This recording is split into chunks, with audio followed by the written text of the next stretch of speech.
നാളെ സ്റ്റേജിൽ കളിക്കാനുള്ള നാടകമാണ്. നായകനെ ഇനി എവിടെ പോയി പിടിക്കുന്നു ഞാൻ മതിയോ? അതിന് തനിക്ക് നാടകത്തിലേക്ക് അഭിനയിക്കാൻ അറിയോ? എന്റെ അപ്പൂപ്പൻ തട്ടേ കിടന്നല്ലേ മരിച്ചത്. നാടക നടനാണോ അപ്പൂപ്പൻ? അല്ല, വെള്ളം അടിച്ചോണ്ട് നാടകം നടക്കുന്ന സ്റ്റേജിൽ കയറി അലമുണ്ടാക്കി. അവരെല്ലാം കൂടെ അവിടെ ഇട്ട് അടിച്ചങ്ങ് കൊന്നു. ഇയാൾക്ക് അഭിനയിക്കാൻ അറിയാം? കൊള്ളാം, ഞാൻ സിനിമയിലൊക്കെ അഭിനയിച്ചിട്ടുണ്ട്. ബാഹുബലിയിലും ലൂസിഫറിലും. ഓ, എന്നിട്ട് ഞാൻ കണ്ടിട്ടില്ലല്ലോ.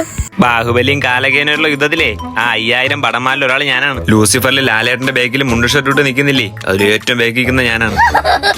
ആ, എന്തായാലും ഞാൻ ഡയലോഗ് പറഞ്ഞുതരാം, അത് അതുപോലെ പറയണം. പുത്ര ബീവത്സ, നിന്റെ രാജാവ് ഭയന്നു പോയോ? ഇത് എന്റെ ഭാഷയിൽ പറയണോ അതോ തന്റെ ഭാഷയിലെന്ന് പറഞ്ഞാണ്? മോനെ പീവാത്തു, നിന്റെ രാജാവ് പേടിച്ചാടാ. വേണ്ട വേണ്ട വേണ്ട, താൻ നാടകത്തിന്റെ രീതി പറഞ്ഞാൽ മതി. എന്റെ അപ്പനപ്പൂപ്പന്മാരെല്ലാം ടെററിസ്റ്റുകളാണ്. എന്റെ അപ്പനപ്പൂപ്പന്മാരെല്ലാം ടൂറിസ്റ്റുകളാണ്. അപ്പൂപ്പനെ ഉന്നം പിടിച്ചെടുത്തതിനെ പൊട്ടി. അപ്പൂപ്പൻ ചിഹ്നം വിളിച്ചാൽ വിളിച്ചടത്തെല്ലാം നാറ്റിക്കും. 1953 ഞാൻ പീരങ്കികൾക്കിടയിലൂടെ സഞ്ചരിച്ചിട്ടുണ്ട്. 1953 ഞാൻ മീൻകാരികൾക്കിടയിലൂടെ സഞ്ചി വലിച്ചിട്ടുണ്ട്. ലക്ഷക്കണക്കിന് പടക്കോപ്പുകൾ ഞാൻ ഒറ്റയ്ക്ക് നേരിട്ടിട്ടുണ്ട്. ലക്ഷക്കണക്കിന് പടക്കക്കടകളെ ഞാൻ ഒറ്റയ്ക്ക് നേരിട്ടിട്ടുണ്ട്. പേരെടുത്ത തറവാടാ എന്റേത്. പേരെടുക്കാൻ തറവാട്ടിലെല്ലാരും ഡോക്ടേഴ്സ് ആയിരുന്നു. പേരെടുത്തതല്ല, പേരെടുത്തത്. ഗാംഭീര്യം ശരിയാവണില്ല, ഇനി നമുക്ക് റൊമാൻസ് പിടിക്കാം. പ്രിയേ, പ്രിയേ, നിനക്ക് ഞാൻ എന്താണ് നൽകേണ്ടത്? നിനക്ക് ഞാൻ എന്താണ് നൽകേണ്ടത്? ഷാജഹാൻ മുംതാസിന് വേണ്ടി താജ്മഹൽ കെട്ടി. ഷാജഹാൻ മമത മോഹൻദാസിന് വേണ്ടി താജ്മഹലിനെ കെട്ടി. ഷേ, എന്നാലും അത് മോശമായി പോയി. ഒരു പെണ്ണിന് വേണ്ടി മറ്റൊരു പെണ്ണിനെ കെട്ടിയത്. പാവം മമത മോഹൻദാസ്. ആ, താജ്മഹലും ഷാജഹാനും നന്നായിട്ട് ജീവിച്ചാ മതി. എന്റെ കൊട്ടാരത്തിലെ പെട്ടികളിൽ നിറയെ നിന്റെ ചിത്രങ്ങളായിരുന്നു. എന്റെ കോട്ടയത്തെ പെട്ടിക്കടയിൽ നിറയെ നിന്റെ ചിത്രങ്ങളാണ്.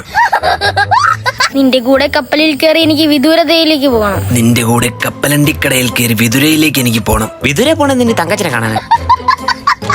മുണ്ടുമുറുക്കി പണിയെടുത്തൊരു കുട്ടിക്കാലം എനിക്കുണ്ടായിരുന്നു. മുണ്ടുമുറുക്കി മുണ്ടാരെങ്കിലും മുറുക്കൂ? വെറ്റം പാക്കോട്ടല്ലേ മുറുക്കണത്? എന്റെ അപ്പൂപ്പനക്ക് അങ്ങനെയായിരുന്നു. അഷ്ടമുടിക്കായലൊറ്റയ്ക്ക് നീന്തി കയറി എനിക്ക് നിന്റെ വീട്ടുകാരെ ഭയമെന്നോ? നല്ല കഥ. ഇതാണ് നല്ല കഥ. എടോ, ഡയലോഗാണോ പറഞ്ഞത്? അട്ടമൂടിയ പായൽ ഒറ്റയ്ക്കിരുന്ന് തിന്ന എനിക്ക് നിന്റെ കൂട്ടുകാരെല്ലാം പഴമാണെന്നോ? നല്ല കഥ. ഇക്കൊല്ലത്തെ മികച്ച നടനുള്ള അവാർഡ് എനിക്ക് തന്നെയല്ലേ സാർ?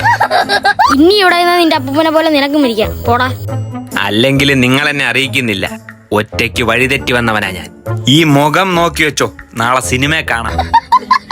ഈശ്വര മോഹിന്റെ പാലപ്പള്ളി സമയം എത്രയായി?